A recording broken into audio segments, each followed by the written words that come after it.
스님께 삼배의 예를 올리겠습니다.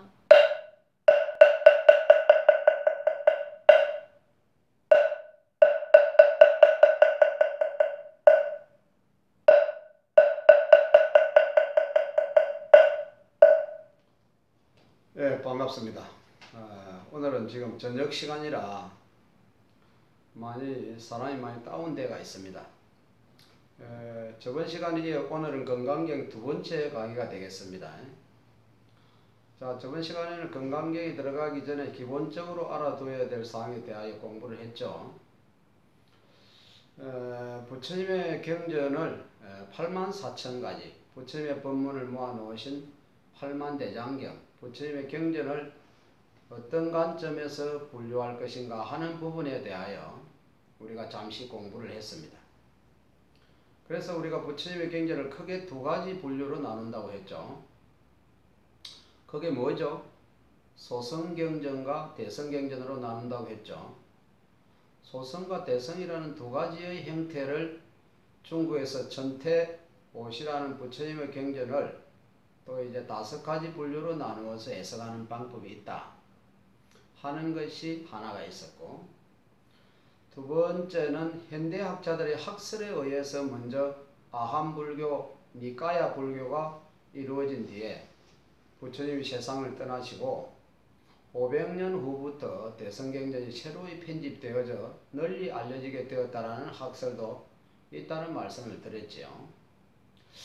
그 다음에 세 번째는 용수보살의 대지도론에서 말하는 전통적인 경전에 대한 결집과, 그래서 부처님께서 말씀하신 내용을 3장, 경률론 3장을 마하가섭과 아난스님과 그리고 우바리 스님이 500명의 아라한과 결집을 해서 만들어진 경전의 형태가 있고, 따로 천상세계에서 문수보살이나 보현보살이나 그런 대보살, 대성경전을 따로 결집하였다라는 대지도론에서 말하는 신화적인 의미의 경전 결집권이 있다라는 말씀을 드렸습니다. 그리고 우리 이제 건강경 중에서 대성불교의 가장 골수 법문이라고 할 수 있고, 그리고 대성경전에서 가장 기초이자 가장 중요하게 여겨야 할 반야부의 경전, 반야부의 경전이 모두 몇백 부가 있다고 했지요? 그렇지요. 600부의 반야부 경전이 있는데 600부 반야부 경전 중에서 우리 건강경은 몇 번째 들어간다고 했죠? 우리 건강경은 577번째에 들어갑니다. 비록 577번째에 들어가지만은 건강경 자체는 이미 인도에서부터 사랑받는 경전이었다. 중국에서 한문으로 번역되어진 대표적인 한역본이 몇 번이 있다 했죠? 6번이 있다고 했죠. 현재 남겨져 있는 것이 6번이 있다라는 말씀을 드렸습니다. 그래서 지금 우리가 공부하고 있는 건강경의 번역본은 누가 번역하신 것이다? 구마라집 스님께서 번역하신 것이다. 자, 그리고 건강경은 건강경 자체를 크게 두 가지의 입장에서 바라볼 수가 있다. 그 두 가지가 하나는 공덕경, 기억나십니까? 공덕경. 뜻을 알고 독경하건 뜻을 모르고 독경하건 부처님의 말씀이 담겨져 있는 건강경을 독송하는 것만으로도 강력한 한량없는 공덕을 얻게 되기 때문에 우리가 무성경이라고 부른다. 그 다음에 또 무성경이라는 의미가 있을까요? 지혜경이라는 의미가 있다 그랬습니다. 지혜경. 그래서 부처님의 놀랍고도 심오한 아주 깊이 있는 우리 불교의 사상과 가르침이 녹아내려져 있기 때문에 우리가 건강경을 무성경이라 부른다, 지혜경이라고도 부른다 라는 것을 저번 시간에 우리가 간단하게 살펴보았습니다. 다 기억나시죠? 자, 그러면 건강경의 이제 제목으로 한번 넘어가 볼까요? 건강경의 제목이 어떻게 되죠? 건강반야바라밀경. 그러면 노란색 그 책자로 이루어진 현행본 건강경을 지금부터 교재로 삼아서 공부하도록 하겠습니다. 자, 그러면 건강경 제목을 한번 살펴봅시다. 건강경. 여러분 건강경을 공부하실 때 어차피 여러분 건강경을 한번 듣고 다 이해하기 어렵습니다. 만약에 이해를 한다면 전생에 적어도 스님 정도는 되었지 않느냐 그렇게 생각할 수 있습니다. 자, 그러니까 그냥 마음 편안하게 내려놓고 적어도 10번 정도는 반복해서 듣는다고 생각하고, 원래 건강경은 심오하고 어렵고 놀라운 가르침이 많으니까 내가 평생을 두고 한 10번 정도 내가 건강경 법문을 듣겠다고 생각하시면 큰 어려움이 없을 겁니다. 아시겠지요? 여러분들이 공부하면서 건강경이 어렵게 느껴지면 어렵게 느껴지는 게 바로 정상이니까 너무 아주 뭐 또 부러지게 이해하려고 애쓰지 마시고 자꾸 듣다 보면 귀가 뚫리게 됩니다. 편안한 마음으로 따라오시게 되겠습니다. 아시겠죠? 건강반야 바라밀경. 이 건강경은 사실 어느 나라에서 넘어온 경전입니까? 인도에서 넘어왔죠. 인도에서 넘어왔는데, 자, 인도에서 넘어온 이 건강경이 원래 어떤 문자로 이루어졌을까요? 산스크리트어로 이루어져 있죠. 우리 한문에서는 범어라고 하죠. 산스크리트어로 이제 이루어져 있는데, 이 건강경의 가르침이 중국으로 넘어와서 한문으로 번역되어진 것입니다. 우리가 한문으로 된 경전, 한역본을 보면 항상 느끼는 것 중에 하나가 한문 자체가 뜰 글자다 보니, 그런데 그 산스크리트어로 이루어진 말씀을 한문으로 번역하는데 한자 자체가 뜻 글자로 이루어져 있으니 여러가지 뜻의 내용이 한 글자 안에 포함되어 있기 때문에 문장을 해석할 때 그 문장 중간에 어디에 점이 찍히냐에 따라서 뜻이 완전히 바뀌게 되고요. 요 한문의 한 글자를 어떤 각도에서 바라보느냐에 따라서 내용이 천차만별로 바뀌게 됩니다. 그래서 옛날 기라성 같은 큰 스님들도 그런 어떤 수준 높은 경전을 번역하실 때 어떤 한 구절의 한문을 이제 어떻게 풀이하느냐에 따라서 큰 스님들께서도 해석상의 내용이 조금씩 틀린 경우가 많았다는 것을 우리가 미리 짚어봐야 됩니다. 잘 아시겠죠? 자, 그런 의미에서 살펴봤을 때 건강반야 바라밀경 했을 때 옛날 우리 중국 걸 한문으로 우선으로 하는 중국 불교권에서는 뭐라고 해석하느냐 하면은 건강이 세상에서 가장 단단한 돌입니다. 세상에서 가장 단단한 돌인데 세상에서 가장 단단한 돌은 쉽게 깨져요, 안 깨져요? 깨지지가 않아요. 그 무협지 같은 걸 보면 아무리 장풍을 맞고 아무리 칼바람을 맞아도 몸이 손상되지 않는 최고의 경지가 있습니다. 그것을 건강불개라고 하거든요. 아무튼 건강불개라고 있습니다. 건강불개의 뜻은 여러분들이 인터넷 검색해 보시기 바랍니다. 그래서 이제 건강불개, 건강같이 무너지지 않는 몸이라는 뜻입니다. 알겠죠? 그래서 건강이 세상에서 가장 단단한 물질이고 반야는 지혜를 뜻합니다. 반야는 지혜를 뜻하는데 그래서 건강반야. 그 다음에 바람이는 도달하다라는 뜻입니다. 완성하다, 도달하다. 그래서 경은 부처님의 말씀을 모아놓은 것을 경이라고 합니다. 그래서 중국 불교권에서 이것을 한문으로 뭐라고 해석했냐 하면은 건강같이 영원히 무너지지 않는 반야가 무슨 뜻이라고 했죠? 지혜란 뜻이라고 했죠. 영원히 무너지지 않는 지혜의 반야별이 무슨 뜻이라고 했죠? 도달하다. 무엇에 도달하다? 지혜에 도달하다. 영원히 무너지지 않는 지혜에 도달하는 부처님의 말씀이란 뜻입니다. 뜻이 그럴듯하죠.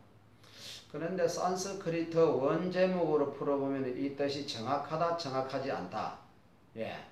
이렇게 해석하면 좀 정확지가 않다라고 보여집니다. 그래서 오늘 일부러 시간 내서 건강반야 바라밀경 산스크리트 제목으로 한번 직역을 해보도록 하겠습니다.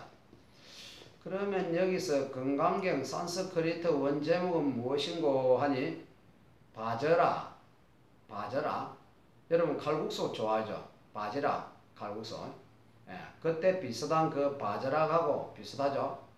바저락, 그 다음에 이제 체리카, 그 다음에 프라지나, 그 다음에 이제 파라미타, 그 다음에 수트라.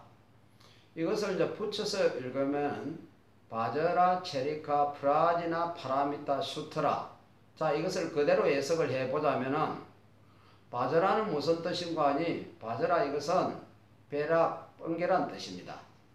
벼락, 번개, 번쩍번쩍하는 자 벼락과 뜻이 있는데 자 이제 이 벼락과 번개가 어떤 의미를 담고 있는가 하면은 여러분 우리 불교에서는 하늘 세계를 천상 세계를 몇 개가 있다고 하죠? 28개가 있다고 합니다. 28개의 천상 세계가 있는데 28개의 천상 세계 중에 도리천이라는 천상 세계가 있습니다. 도리천이라는 천상 세계가 있는데 이 도리천은 다른 말로 33천이라고 부릅니다. 왜냐하면 도리천이라는 하늘나라는 33개의 구역으로 나눠져 있기 때문에 33천이라고 불린다. 자, 이와 같이 33천으로 이루어진 이 도리천을 지배하고 있는 하늘신의 이름이 여러분들이 많이 들어본 적이 있을 겁니다. 인드라 신입니다. 인드라. 인드라 들어보셨죠? 이 인드라를 중국 불교에서는 뭐라고 번역했나 하면은 제석천왕이라고 번역을 했습니다. 제석천왕이라고 들어보셨죠? 자, 그래서 우리 신중 기도할 때 뭐 범천왕, 대범천왕, 범중청, 제석천왕 뭐 이렇게 신장들의 명호를 독경하는 게 나오지 않습니까? 예, 불교 초기 경전에서는 이 인드라 신 제석천왕을 뭐라고 표현하고 있나 하면은 샤카천왕, 사천왕이라고 합니다. 샤카천왕. 자, 여기서 이제 중요한 단초가 곧 나오게 됩니다. 바저라가 무엇인가 하니 이 인드라 신이 제석천왕이 가지고 있는 이 세상의 모든 것을 부술 수 있는 가장 강력한 번개, 무기 이것을 바저라라고 부릅니다. 제석천왕 인드라 신이 가지고 있는 번개 무기 이게 이제 바저라고 요 바저라를 중국에서는 뭐라고 번역했다? 건강이라고 번역을 한 것입니다. 건강. 그래서 여러분 절에 다닐 때 건강저라고 들어보셨습니까? 건강저. 건강저는 하늘에 있는 호위신장들, 하늘에 있는 천신들이 악마를 무찌를 때 쓰는 하늘신들의 무기를 건강저라고 합니다. 그래서 바저라를 뭐라고 번역했다? 건강저라고 번역을 한 것입니다. 아시겠죠? 그 다음에 무슨 다고 나오죠? 체디카. 체디카라고도 하고 체디카라기도 하는데 무슨 뜻인가 하니 자르다, 부수다라는 뜻이 있습니다. 잘라버리다, 부셔버리다, 자르다, 부수다, 체리카. 자, 프라지나. 프라지냐는 무슨 뜻일까요? 프라지냐를 지혜라고 합니다. 지혜. 지혜라는 뜻이 있는데 프라지나를 빨리어로는 빠냐라고 합니다. 빠냐. 그래서 요 프라지나 빠냐를 중국에서 뭐라고 번역했냐 하면은 바냐라고 번역한 것입니다. 그대로 글자 뜻을 대식해서 바냐라고 번역을 했다. 바냐가 무슨 뜻이 있다고요? 지혜라는 뜻이 있다. 여러분 수학 공부하실 때 뭐 척척 수학 문제 잘 매기는 것처럼 우리가 지혜라고 한다 아니죠? 그것은 지식이라고 하죠. 여러분들이 아무리 대학 수학 시험 뭐 아무리 잘 봤어요. 우리가 그 점수를 가지고 지혜라고 부르지를 않습니다. 그것은 지식이라고 합니다. 불교에서 말하는 바냐, 불교에서 말하는 지혜는 무슨 뜻인고 하니 무슨 뜻일까요? 모든 것을 있는 그대로 꿰뚫어 보는 지혜, 이게 바로 바냐입니다. 알겠죠? 모든 것을 있는 그대로 보는 지혜. 여러분들이 세상을 있는 그대로 봅니까? 절대 아니죠. 중생마다 번뇌라는 색안경을 끼고 있기 때문에 여러분 빨간 안경을 끼고 있으면 세상이 다 어떻게 보입니까? 빨갛게 보이죠? 노란 안경을 끼고 있으면 노랗게 보이죠? 우리 중생은 다들 무엇을 안경을 끼고 있다 이 말이죠. 번뇌라는 안경을 끼고 있습니다. 그런데 부처님께서는 번뇌라는 안경을 벗어 던지시고 이 세상을 그냥 묵묵히 그대로 꿰뚫어 보시는 분. 그래서 바로 부처님의 지혜 반야가 되겠습니다. 아시겠죠? 이런 것들은 이제 외워두셔야 됩니다. 자, 파라미타는 자 무슨 뜻이 있다 그랬죠? 도달하다, 이르다 하는 뜻이 있죠. 도달하다, 도착하다, 이르다, 혹은 완성하다라는 뜻이 있습니다. 완성하다. 자, 그래서 이 파라미타를 중국에서는 뭐라고 번역했냐 하면은 바라밀다. 줄여서 바라밀. 마하반야 바라밀다 할 때 바라밀다. 아시겠죠? 자, 그래서 도달하다, 도착하다, 수트라는 뭘까요? 수트라는 경전이란 뜻인데 부처님의 말씀을 모아놓은 경전이란 뜻인데 원래 이 의미는 실, 끈이라는 뜻이 있습니다. 자, 왜 실과 끈이라는 것이 의미하는 것이 무엇인가 하니 흩어진 것을 모아 하나로 깬다라는 뜻이 있습니다. 알겠죠? 이와 같이 부처님의 흩어진 말씀을 하나하나 모아서 그것을 하나 깨어 부처님의 말씀을 하나로 이렇게 모아놓은 것을 가리켜서 우리가 뭐라고 부른다? 수트라라고 부른다. 그리고 경전이라고 번역했다라고 하면 딱 되겠습니다. 알겠죠? 자, 바저라는 베라, 뻥개라는 뜻이 있고 하늘의 신인 제석천왕 인드라신 샤카천왕의 모든 것을 부술 수 있는 강력한 무기 건강저 다른 표현이라고 이제 아까 말씀드렸죠. 그래서 바저라를 뭐라고 번역했다? 건강이라고 번역하고 체리카는 무슨 뜻이 있다고 했죠? 자르다, 부시다라는 뜻이 있다고 했죠. 브라지냐는 바냐라고 번역을 했고 무슨 뜻이 있다고 했죠? 모든 것을 있는 그대로 꿰뚫어 보는 지혜. 파라미타는 어떤 뜻이 있다고 했죠? 도달하다, 도착하다, 완성하다의 뜻이 있다고 그랬죠. 그리고 이제 뭐라고 번역했다? 바라밀이라고. 중국 사람들은 이제 바라밀이라고 그랬다. 거기 수트라는 어떤 뜻이 있다고 했다? 실, 끈, 흩어진 것을 모아서 하나로 깬다라는 그런 의미가 있다고 했습니다. 그래서 이 수트라를 경이라고 경전이라고 번역을 하였단 말입니다. 다시 이것을 있는 그대로 해석하자면 다 모든 것을 부시는 모든 것을 자르는 번개와 같이 건강제와 같은 지혜로 저 언덕에 피안이죠. 피안, 저 언덕에 이르게 하는 경전이라는 뜻이 되겠습니다. 이걸 좀 더 쉽게 얘기하자면 번개처럼 자르는 지혜를 완성하는 경이다. 무엇으로 자르는 지혜를 완성하는 경? 그대로 뜻이 해석이 되죠. 자, 번개처럼 무엇을 자를까요? 번뇌를 자르는 겁니다. 자, 번뇌를 번개처럼 잘라서 무엇을 완성한다? 지혜를 완성한다. 이게 바로 바르다, 체리카, 브라지나, 파라미타, 슈트라의 이제 번역이 되겠습니다. 아시겠죠? 자, 그것을 중국 사람들은 무엇으로 번역을 했다? 건강바냐 바라밀경이라고 번역을 하였다라고 여러분들이 충분히 이해를 하리라 믿습니다. 어때요? 건강경 제목의 뜻을 이해하고 나니 가슴이 좀 두근거리고 뭐 희열이 느껴집니까? 자, 그래서 우리가 이 건강경의 제목을 이해하는 것만으로도 뭔가 건강경이 굉장히 깊고 심오한 가르침이 있구나라는 것을 느껴지십니까? 아주 중요합니다.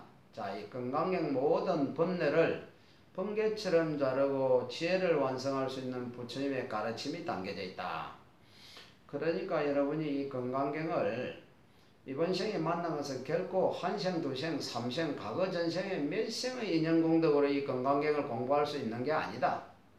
앞으로 여러분들이 건강경을 공부하면서 배우시게 되겠지만은 과거에 한량없는 수많은 생애 동안 여러분들이 열심히 성과 성근을 지었기 때문에 이번 생에 이와 같이 건강경을 공부할 수 있는 인연을 만나게 되었구나.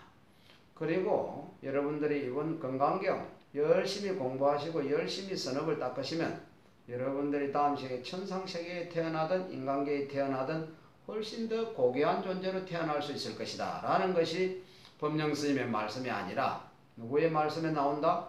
부처의 말씀에 이것을 증명하는 내용들이 굉장히 많이 나옵니다. 여러분들 이번 생에 이제 열심히 불교 공부하셔서 다음 생은 더 뛰어난 존재로 태어나시길 바랍니다. 자, 그러면 건강바냐 바라밀경 우리 이제 간단하게 그 제목의 뜻을 이해하였고, 자, 그런 입장에서 살펴봤을 때, 자, 우리 부처님의 경전은 크게 두 가지로,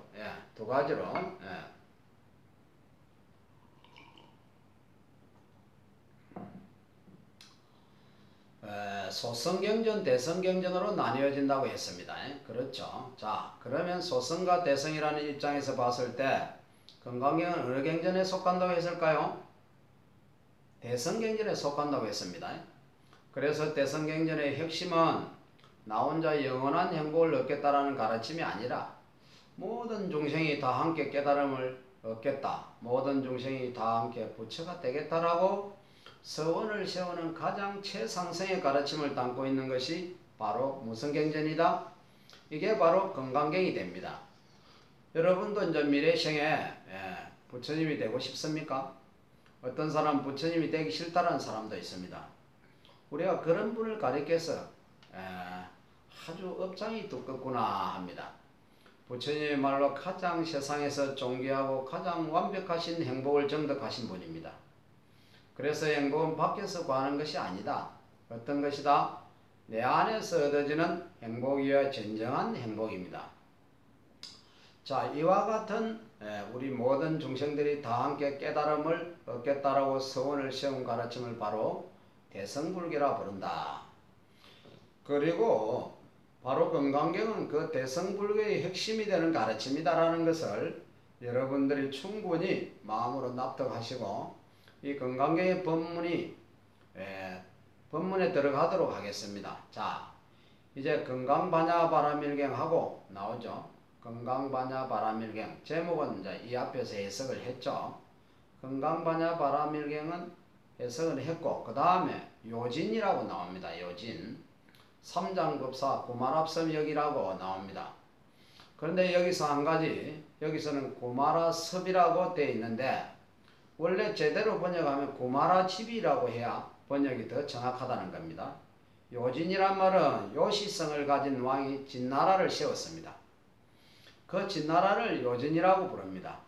그 진나라를 세운 왕을 뭐라고 부른다? 요진이라고 부릅니다. 이 요진에서 활동하시는 삼장법사, 삼장은 경률론 이것을 삼장이라고 부릅니다. 요 삼장을 바르게 이해하신 큰 스님을 삼장법사라고 부릅니다. 그래서 요진시대 삼장법사 고마라집 스님이 번역하셨다라는 뜻이 되겠습니다. 자, 그러면 고마라집이 어떤 스님인가 이해를 하고 넘어가야 되겠죠. 자, 고마라집의 생애를 보면 고마라집은 344년에 태어나셔서 413년에 세상을 떠나셨다라는 내용도 있고 혹은 350년에 출현하셔서 409년에 세상을 떠나셨다라는 내용이 있습니다. 자, 대충 이게 역사 기록이 조금 다른데 대충 60, 70 정도 사신 것 같습니다. 대충 이제 6, 70 사셨다라는 것을 이제 판단해 볼 수 있습니다. 그러면 이제 구마라집 아버지의 이름은 구마라염이고 어디 출신인가 하면 인도 출신인데 인도 출신 아버지 구마라염이신데 본래 성녀였다는 것이 기록에 나옵니다. 그러면 구마라집 어머니 이름은 기파입니다. 기파. 어머니는 어느 나라의 공주인가 하면 구자국의 공주입니다. 자, 그래서 인도의 아버지 구마라염이 인도의 그 어느 나라에 굉장히 수준이 높은 재력가의 한 집안이었다고 합니다. 아주 그 뛰어난 이런 집안의 이제 출신이었다고 합니다. 그런데 이 아버지 구마라염이 인생은 참으로 무상하고 허무하다는 것을 느끼시고는 스스로 머리를 깎고 출가를 합니다. 그리고 어디를 떠나시냐 하면 구자국으로 이제 가시게 됩니다. 요 구자국은 지금 중국의 위구르 아시죠? 중국의 위구르. 소수민족 중에 위구르. 더 정확히 말하면 인도의 중국과 이제 그 사이에 실크로드라고 있습니다. 실크로드 그 사막길의 오아시스에 만들어진 큰 왕조 중에 구자국이라는 나라가 있었는데 지금은 이제 사라졌습니다.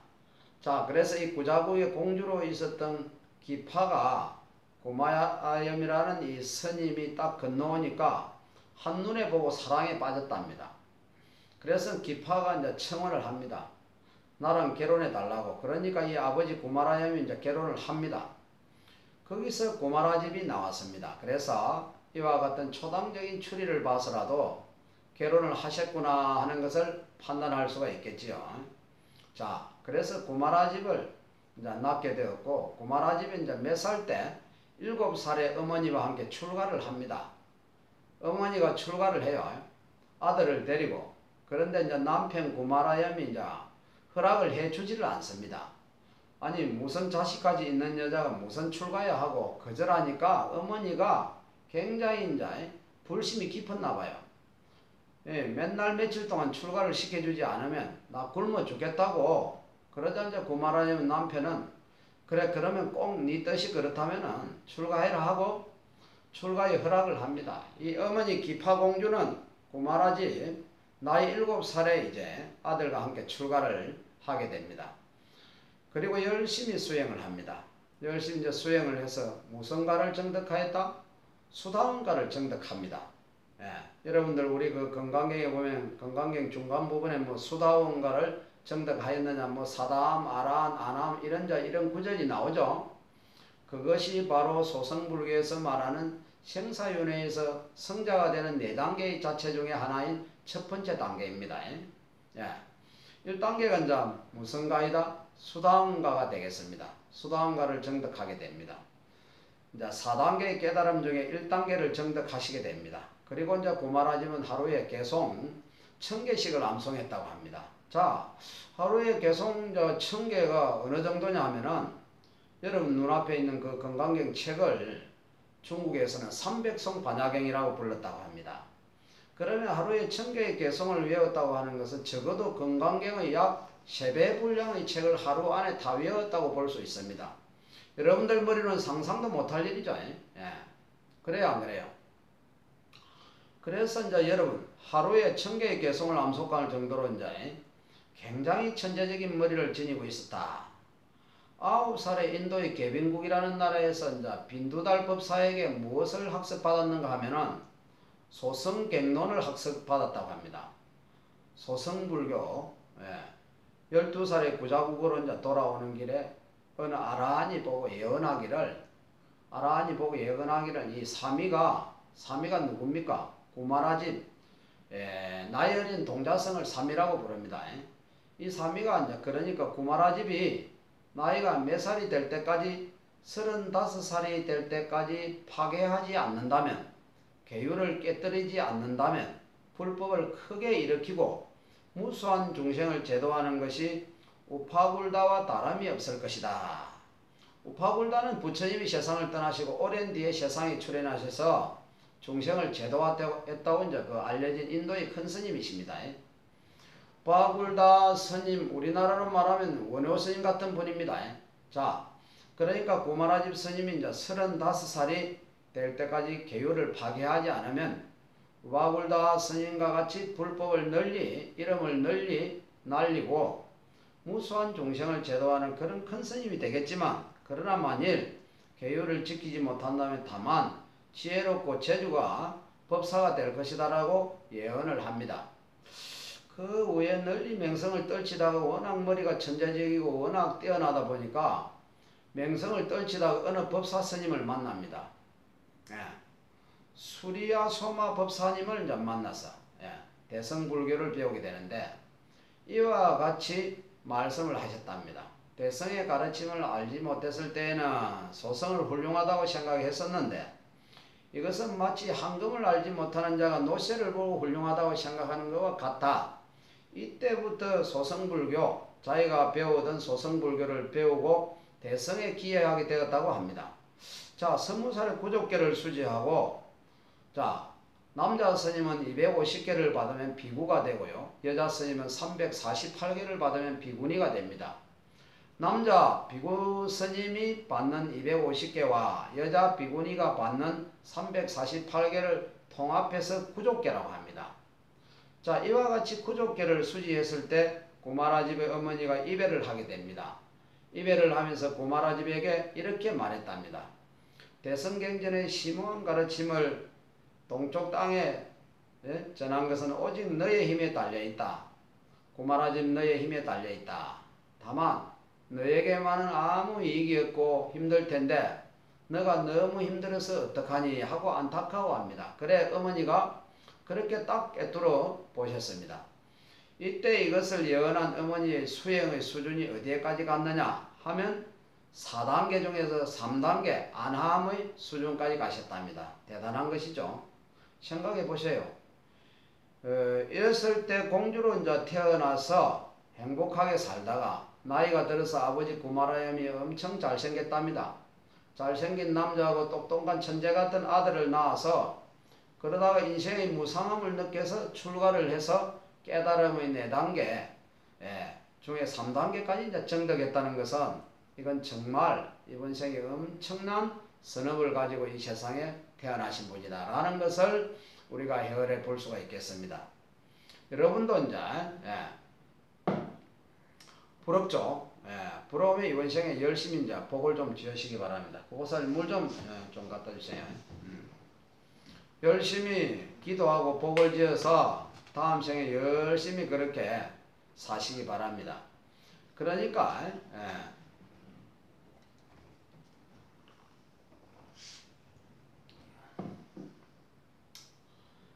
우리의 고마라 집사님이 뭐라고 이제 얘기하시느냐 하면, 아이고 어머님 보살의 행은 위로는 깨달음을 구하고 아래로는 모든 종생을 제도하고자 대성의 성원을 세운 모든 수행자들을 보살이라고 부릅니다. 알겠죠? 자, 대성의 이제 수행의 길을 걷는 보살의 행은 종생의 이익을 위해서는 자신의 몽뚱이도 이제 잊어버리는 것입니다. 큰 교화를 위해서는 용광로에 떨어진다 해도 저는 아무 상관이 없습니다. 이 정도의 포부는 있어야 합니다. 그렇죠? 참 정말 대단하십니다. 자, 널리 불법을 전하기 위해서 이 한몸 용광로 같은 데 떨어진다 해도 무슨 상관이 있겠습니까? 정말 시대의 기감이 될 만한 큰 스님의 원력이 아닐 수 없습니다. 그 뒤로 대성의 가르침을 널리 이제 펴니까 어렸을 때 이제 소성불교의 소성이었던 인도 계빈국에 반도달다 법사가 찾아와서 논쟁을 펼칩니다. 너 어렸을 때 나한테 소성불교, 소성불교란 말은 이제 안 썼겠죠. 소성불교란 말은 대성불교에서 얘기하는 겁니다. 이렇게 이제 소성이란 말은 그분들 입장에서 이제 기분 나쁠 수가 있으니까, 자, 어쨌거나 중국 불교 입장에서 이제 봤을 때, 대성불교 입장에서 봤을 때, 반도달다 법사가 찾아와서 너한테 소성불교 배워서 내가 이제 참 너를 아꼈는데, 너 요새 대성불교 공부한다면서, 야, 그러면 안 돼. 대성의 가르침은 잘못된 가르침이야 하고 이제 치열하게 몇 날 며칠 동안 논쟁을 합니다. 그때 누가 이겼을까요? 고마라집이 이깁니다. 그때 빈두달다 법사가 우리같이 쪼잔한 중생들은 내가 가르쳤던 제자들하고 말다툼해서 지면 마음이 들겠습니까? 많이 억울하시겠죠. 반도달다 법사는 자신의 제자였지만 자신의 깨달음보다 훨씬 더 수준이 높다는 것을 알고는 스스로 옛날 자신의 제자의 무엇이 된다? 또 자신의 제자의 제자가 됩니다. 이제부터 그대가 나의 스승입니다. 나에게 대성의 가르침을 전해 주십시오. 정말 대단하지 않습니까? 고마라